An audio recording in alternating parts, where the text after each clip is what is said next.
پخوا د افریقا په ځنګل کې یو لوی زمری اوسېده چې نوم یې لالا و. ټول حیوانات د هغه له زوره ډارېدل ځکه چې د هغه غږ ډېر غټ او ویرونکی و.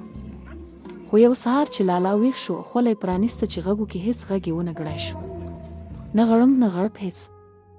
لالا په اندېښنه له ځان سره وویل: ای دا څه وشول؟ زما غږ چیرې لاړ؟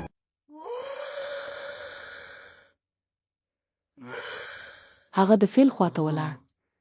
ای فیل ته کولی شي خپل غږ ماته راکړې؟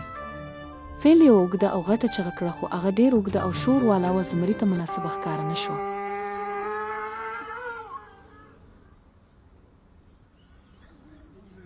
بیا لالا د مار خواته ولاړ. ای ماره ته کولی شي خپل غږ ماته راکړې؟ مار چس چس وکړ، خو ډېر خندونکی و. ټولو حیواناتو وخندل.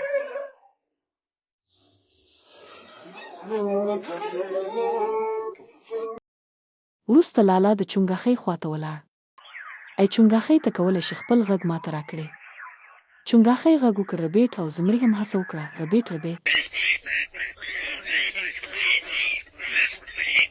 ټول حیواناتو ډېر زیات وخندل چې یو زمری د چونګښۍ غږ کوي.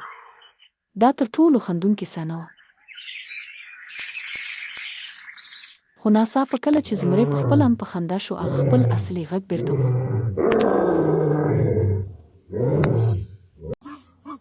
ټول حیوانات خوشحاله شول او لاسونه یې ووهل.